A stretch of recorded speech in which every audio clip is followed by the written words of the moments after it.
A very rare diamond. That's a sound of time passing, time passing. There's still loads of time passing. It's been 84 years. It's okay, just... Okay, so New Mutants is now finally out in cinemas, and I feel like there's a lot we need to talk about. I'm not only going to be going over the movie's full plot, but also the production troubles that it's faced over the years.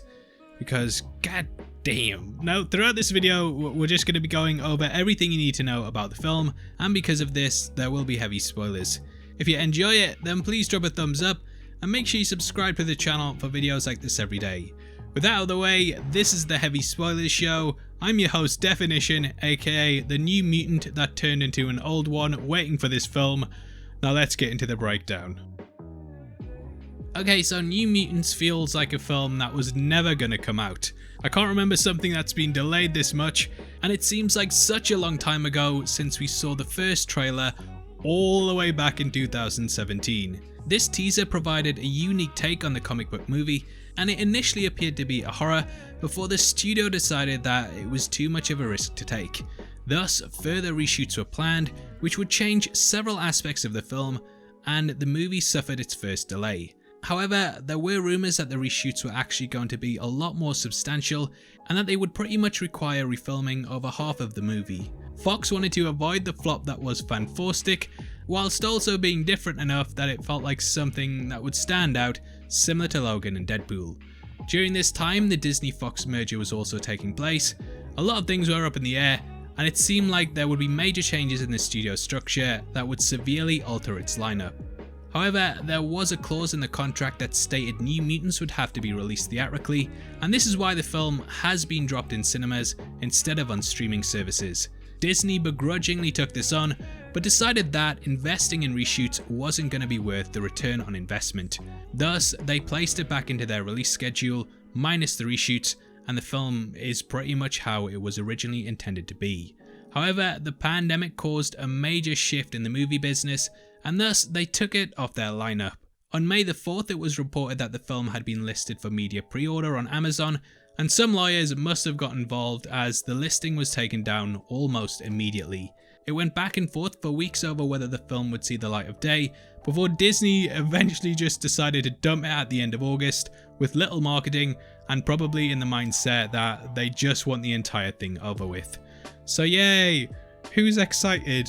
Now, I actually went into this film quite optimistic, even with the low Rotten Tomatoes score of 22%, which was based off 9 reviews, and let's be honest man, that's not enough opinions to gain a critical consensus, but yeah, since then, even with the added reviews, the score hasn't really moved up that much, but you know, I was still like, well, it might be good, and you know what, it's okay. Now, as for the plot itself, we open with the same clip that was shown at Comic-Con at home.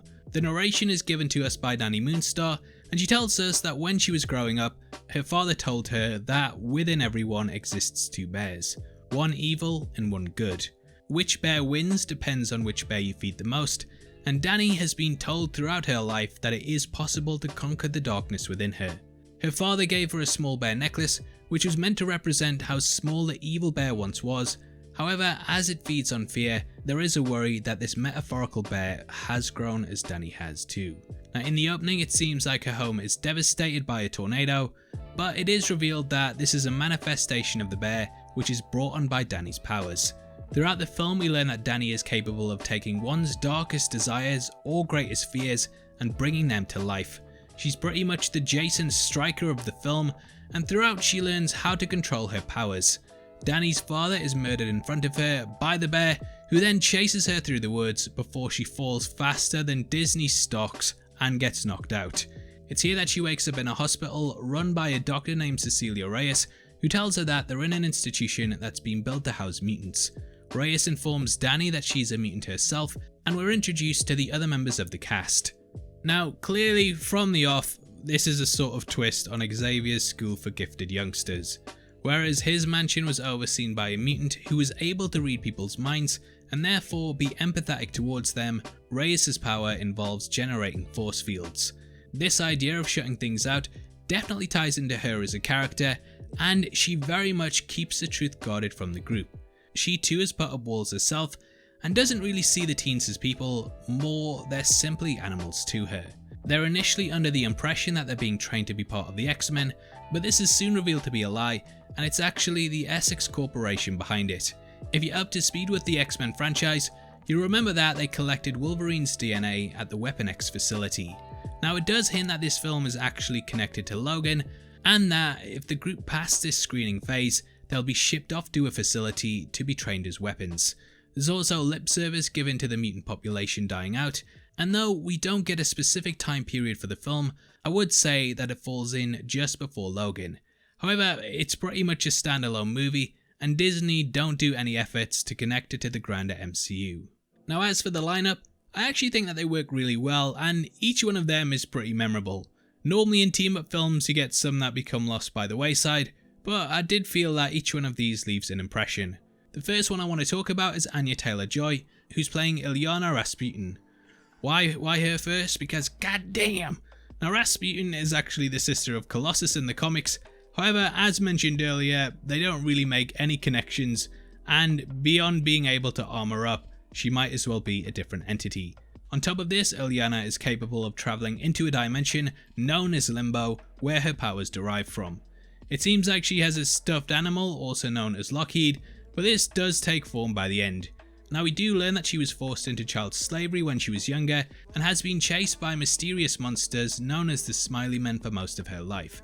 They sort of become big villains as Danny manifests them into reality, and though it's clearly ripping off the gentleman from Buffy the Vampire Slayer, they do show the episode at one point in the movie, so hey, at least they're admitting it, I suppose. Now next up is Maisie William, who plays Rain Sinclair. Sinclair's moniker is Wolfsbane, and as you can guess, she has the ability to transform into a dog. She's probably one of the most interesting characters in the film, and Sinclair grew up in a very religious village and fled it due to the hate that she faced. Josh Boone, the film's director, stated that he grew up with very strict religious parents, which formed the basis of her character, and you can probably tell as she gets the most development. Charlie Heaton plays Sam Guthrie, who's able to fly at supersonic speeds. Henry Zaga plays Roberto da Costa, who can control solar energy, and lastly of course is Danny. She and Rain become the film's emotional heart, and their relationship becomes a big focal point. Now what unites these characters is that all of them have been struck with great tragedy, and in most cases their powers manifesting led to the death of someone close to them. They're haunted by visions of their past, and this is eventually revealed to be Danny's powers coming to fruition. Unsure of what to do with this, Reyes reaches out to her employers, who are revealed to be the Essex Corporation, and they order her to kill Danny. Rain suspects something's not right and catches Reyes in the act, cutting her face up before she flees. The team also fight the Smiley Men, and after defeating them, they track down Reyes in order to get free. Reyes argues that Danny is too dangerous to live because she's unable to control her power, and this would very much lead to a Jason Stryker situation if she were allowed to roam free. The group stand beside her, but due to the treatment that Reyes put her through, her subconscious has run wild, and the demon bear manifests once more, eating Reyes. Yikes. Now it's here that the group really come together in order to fight the beast. However, Danny is the only one who can stop it. In her subconscious, she comes face to face with her father, who tells her that it's time to face her fear. The character awakens from her phase of sleep. Is that a scientific term? I don't know. Terrible script writing. Anyway, she steps forward, calms down the bear, and thus controls it. This is of course a metaphor for Danny controlling her own fear, and therefore gaining control of her power.